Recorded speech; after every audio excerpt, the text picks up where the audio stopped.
तो गाइस कैसे हैं आप सब लोग। स्वर्ड्स एंड स्कार्स के एपिसोड 75 के साथ हाजिर हो। तो लास्ट एपिसोड कैन पे हमने देखा था कि हमारा सांगू जो होता है उस गार्ड को भी, व्हाइट बालों वाले गार्ड को भी बुरी तरह से पीट देता है और अब लोग जनरल के सामने आकर खड़े होते हैं। जब किसी के सारे साइड के ऊपर से एम्परर अपनी आर्मी को लेकर आ जाता है, वो अपनी आर्मी को लेकर वहां पर आता है तो वो आर्मी के सोल्जर्स होते हैं वो सभी लोगों से कहते हैं कि सभी लोग अपने हथियार डाल दो, हमारे एम्परर जहां पर तुम्हारे सामने खड़े हैं, जो भी घुटने नहीं टेकेगा उसे मार दिया जाएगा। तो सभी गार्ड जो होते हैं वहां पर अपने घुटने टेक देते हैं, जबकि बाकी के सभी लोग, हमारे सांगू के दोस्त भी घुटने टेक देते हैं। सांगू को छोड़कर एक गार्ड आगे बढ़ता है और कहता है क्या तुमने सुना नहीं, क्या तुम यहाँ पर गद्दारी करना चाहते हो, जल्दी से अपने घुटने टेको। जबकि यंग एम्परर से कहता है ठीक है इस वाले को रहने दो। इसी के साथ ही गार्ड पीछे हट जाता है। तो इसी के साथ ही यंग एम्परर कहते हैं कि सभी लोग यहाँ पर जितने भी लोग हैं मेरी बात को ध्यान से सुनो, हम लोगों ने यहाँ पर हर एक चीज को एग्जामिन कर लिया और सारे के सारे सबूत यहाँ पर जनरल के खिलाफ हैं। जनरल की फैमिली ने गद्दारी की है, उसने यहाँ पर एम्परर के ग्रेट जनरल को मार डाला था, उसे पॉइजन देकर उसकी पूरी फैमिली को लेप्रोसी बीमारी का नाम देकर उन्हें यहाँ पर ग्रीन आइलैंड पर भिजवा दिया, जहाँ पर ग्रेट जनरल को खुद से मार दिया गया पॉइजन देकर।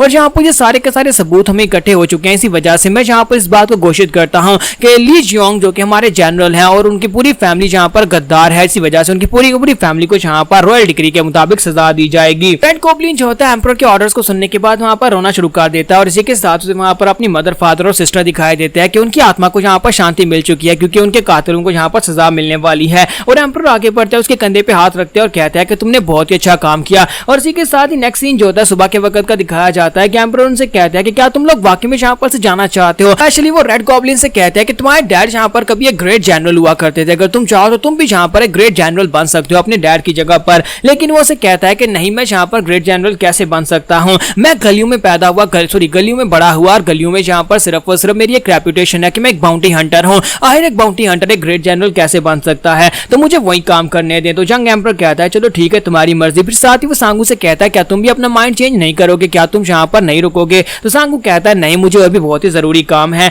तो इसी के साथ ही एम्परर जो होता है अपनी बहन की तरफ देखता है, वो भी यहाँ पर शर्मा रही होती है क्योंकि वो सांगू से प्यार करने लगी है। तो एम्परर को ये बात पता होती है। एम्परर कहता है कि मेरी बहन को यहाँ पर इस लड़के से प्यार हो गया है, लेकिन मैं कैसे यहाँ पर इसे कहूँ कि ये यहाँ पर रुक जाए। मुझे लगता है कि मेरी बहन भी यहाँ पर इसके साथ जाना चाहती है, जहाँ पर इसके साथ शादी करना चाहती है, लेकिन क्योंकि ये एक प्रिंसेस है और इसका स्टेटस जो है वो सांगू से बहुत ज्यादा अलग है, क्योंकि सांगू सिर्फ और सिर्फ एक छोटी फैमिली का गार्ड है और मैं यहाँ पर एक प्रिंसेस होने के नाते इसकी शादी इसके साथ तो बिल्कुल भी नहीं कर सकता, वरना इसके स्टेटस को नुकसान पहुंचेगा। इस वजह से मैं यहाँ पर काफी बड़ी मुश्किल में फंस चुका हूँ कि मैं यहाँ पर अपनी बहन का क्या करूँ। तुम्हारा सांगू से कहता है तुम इस वक्त यहाँ पर इतना ज्यादा क्या सोच रहे हो, मुझे लगता है कि तुम कुछ ज्यादा ही गहराई में चले गए हो। इसी के साथ ही एम्परर वहाँ पर हल्का सा मुस्कुराता है और उसे कहता है नहीं कुछ भी नहीं। और इसी के साथ ही हमारा सांगू वहाँ से पीछे मुड़ जाता है और कहता है कि तुम सभी लोग अच्छे हेल्दी रहना और मैं तो यहाँ पर से जा रहा हूँ। जबकि मैं एम्परर से कहता है क्या तुम यहाँ पर मुझे दोबारा मिलने के लिए आओगे। तो सांगू कहता है हाँ क्यों नहीं, तुमसे मिलने के लिए जरूर आऊंगा। तो इसी के साथ ही एम्परर कहता है कि मैं चाहता हूँ कि तुम यहाँ पर जब भी कभी हमारे रॉयल पैलेस की तरफ आओ तो मुझसे मिलने के लिए जरूर आना। तो वो कहता है हाँ क्यों नहीं, जब भी मुझे कोई काम होगा तब मैं यहाँ पर जरूर तुमसे मिलने के लिए आया करूंगा। और इसी के साथ ही नेक्स्ट सीन म्यूरम लीग का दिखाया जाता है कि ये लोग वहां पर से वापस आ जाते हैं। तो वापस आने के बाद वहां सांगू जो होता है सबसे पहले अपनी टीचर से मिलने के लिए जाता है। तो मिस डैंग जो होती है वो उसे कहता है कि मिस डैंग काफी अरसे के बाद आपको देख रहा हूं। तो वो उसे कहती है कि गार्ड डोंग बैंग 2 साल के बाद तुम वापस आया तो तुम पहले से काफी ज्यादा बड़े हो गए हो। जबकि वहां सांगू से कहता है कि तुम भी यहाँ पर पहले से काफी ज्यादा खूबसूरत हो गई हो, कहीं ऐसा तो नहीं है कि तुम्हें यहाँ पर कोई लवर मिल गया है जिसकी वजह से तुम इतनी निखरती जा रही हो। फिर साथ ही उसे कहता है कि चलो छोड़ो इन बातों को, मैं इतने सालों के बाद वापस आया तो क्यों ना तुम यहाँ पर अपने स्टूडेंट को गले से लगाओ। हाँ मुझे लगता है कि यहाँ पर गले लगाना ज्यादा बेहतर रहेगा। कि साइड के ऊपर अलायंस लीडर खड़े ये सब कुछ नौटंकी देख रहे होते हैं। तो वो उसे कहते हैं कि मुझे समझ नहीं आ रही कि तुम यहाँ पर कर क्या रहे हो, क्या तुम यहाँ पर ये जानबूझकर कर रहे हो। आखिर तुम्हें क्या लगता है कि तुम यहाँ पर मिस डैंग को गले से लगा सकते हो, वो हमारी मिलिट्री के एडवाइजर हैं, जबकि तुम सिर्फ और सिर्फ एक लो लेवल के बॉडीगार्ड हो, तुम यहाँ पर उसे अपने गले से लगाने के बारे में सोच रहे हो। सांगू से कहता है कि इस बात से क्या फर्क पड़ता है। तो अलायंस लीडर गुस्से के साथ से कहते हैं बेवकूफ कहेंगे, क्या तुम्हें पता है मैं कौन हूँ। सांगू कहता है हाँ मुझे पता है कि तुम अलायंस के लीडर हो। तो वो कहते हैं और कौन हूँ। तो इसी के साथ ही वो कहता है कि तुम मेरे डैड के दोस्त भी थे। तो ये बात सुनने के बाद अलायंस लीडर से कहते हैं तो बेवकूफ बच्चे, तुम्हें नहीं लगता कि पहले यहाँ पर आने के बाद तुम्हें मुझे मिलना चाहिए और उसके बाद तुम्हें यहाँ पर अपनी टीचर को मिलना चाहिए। साथ ही वो उसके साथ में वहां पर 5 भी मारते हैं और कहते हैं कि तुम्हें यहाँ पर 2 साल के बाद आए तो सबसे पहले आकर मुझे मिलना चाहिए था। या फिर तुम्हें लगता है कि मिस डैंग तुम्हारी दोस्त बन गई जो तुम उससे मिलने के लिए आ गए और साथ ही तुम उसे यहाँ पर हक करने के बारे में बात कर रहे हो। सांगू से कहता है कि तुम यहाँ पर इस तरह से मुझे हिट कैसे कर सकते हो, क्या तुम्हें पता भी है कि 2 साल में मैं कितना ज्यादा स्ट्रॉन्गर बन गया हूँ, मैं बहुत ज्यादा बदल चुका हूँ और अब तुम यहाँ पर अगर मुझे मारोगे तो फिर मैं भी यहाँ पर तुम्हें मारूंगा। इसी के साथ अलायंस लीडर गुस्से के साथ से कहता है कि अच्छा तो तुम यहाँ पर मुझे मारोगे, तुम्हें लगता है कि मैं यहाँ पर तुम्हें पीट नहीं सकता। और इसी के साथ ही वहां पर चिल्लाने की आवाज आती है। थोड़ी देर के बाद दिखाता है कि सांगू का पूरा मुंह सूज चुका होता है, सांगू को वहां पर काफी बुरी तरह से मार पड़ी होती है। तो अलायंस लीडर उसे कहता है कि मुझे लगता है कि अब तुमने मार खा लिया तो चुपचाप यहाँ पर बैठ जाओ, काम की बात बात करते हैं। तो सांगू उसे कहता है कि नहीं, मुझे काम की बात नहीं करनी। तो लाइन्स लीडर कहते हैं कि बस करो, बैठ जाओ, और साथ ही उसे चाय देते हैं और उसे कहते हैं मैं मावेंग पैलेस में जो कुछ भी है उस सब के बारे में पता चला है। तो इसका मतलब यह है कि मावेंग पैलेस में तुम्ही ने जाकर तबाही मचाई थी, क्या वो तुम थे? तुम्हारा सांगू कहता है कि नहीं, मैं तुम्हें इस बारे में कुछ भी नहीं बताऊंगा। मेरे ग्रैंडपा ने कहा है कि मुझे इस बारे में किसी को कुछ भी नहीं बताना, तुम्हें भी नहीं बताना। तो ये बात सुनने के बाद लाइन्स लीडर उसे कहता है कि मुझे समझ नहीं आती कि मेरे दोस्त गोजिन के हाथ तुम्हारे जैसा बेवकूफ बच्चा कैसे पैदा हो गया।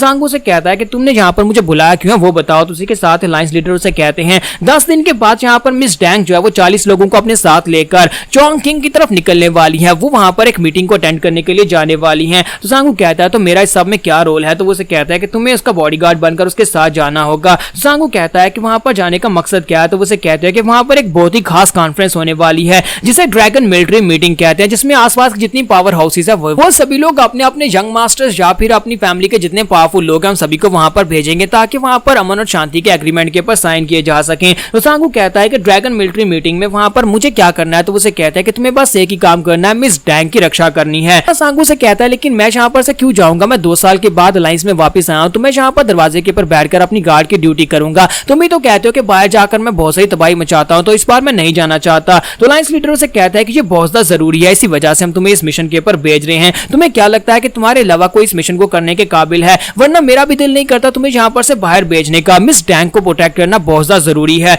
और वो ड्रैगन मिलिट्री कॉन्फ्रेंस बहुत ज्यादा खतरनाक भी हो सकती है, इसी वजह से तुम्हारा जाना जरूरी है। सांगू से पूछता है कि बताओ कि वहां पर कौन कौन जाने वाले हैं। तो वो उसे सारी बात बताता है कि वहां पर कौन कौन जाने वाले हैं। उसे कहता है कि प्रोसिक्यूशन ऑफिसर यानी कैप्टन भी तुम्हारे साथ जाएंगे और साथ ही वहां पर उनकी चीफ जो है वो लड़की भी तुम्हारे साथ ही होगी, और इसके अलावा यहाँ पर मीडियम लीग के कुछ और लोग भी इसके साथ जाने वाले हैं और साथ में एक स्पेशल स्क्वाड के लोग जाएंगे। तो सांगू कहता है अच्छा ठीक है, फिर मैं वहां पर चला जाऊंगा। ठीक है, साथ ही अलायंस लीडर से कहता है कि पहले मैंने यहाँ पर फैसला किया था कि तुम्हें ना ही भेजू, लेकिन बाद में जब मैंने स्क्वाड के लोगों से बात की तो उन लोगों ने कहा कोई बात नहीं, ठीक है, वो तुम्हारे साथ जाने को तैयार हो गए हैं, क्योंकि यहाँ पर जितने डिसाइपल्स हैं जो स्क्वाड के लोग हैं वो सारे के सारे माउंट हुआ सेक्टर से हैं। तुम्हारा सांगू कहता है तो इस बात से क्या फर्क पड़ता है कि वो माउंट हुआ सेक्टर से हैं? मुझे तो इस बात में कोई भी इशू दिखाई नहीं देता। तो अलायंस लीडर से कहता है कि बेवकूफ बच्चे, क्या तुम्हें याद भी है कि तुमने लास्ट टाइम उनके साथ क्या किया था? तुमने उनके सीनियर मास्टर को बहुत ही बुरी तरह से पीट दिया था, उसके दांत तोड़ दिए थे, और अब तुम यहाँ पर कह रहे हो कि तो इस बात से कोई इशू नहीं है, लेकिन उन लोगों को तुमसे इशू है। अगर तुम यहाँ पर अलायंस के एक मेंबर नहीं होते तो अभी तक उन लोगों ने तुम्हें ढूंढकर तुम्हें मार डाला होता। शुक्र करो कि माउंट हुआ सेक्टर लीडर जो है वो इस खबर को बाहर नहीं फैलने देना चाहते थे कि उनके ग्रैंड एल्डर को एक बैक गार्ड ने बुरी तरह से पीट दिया है।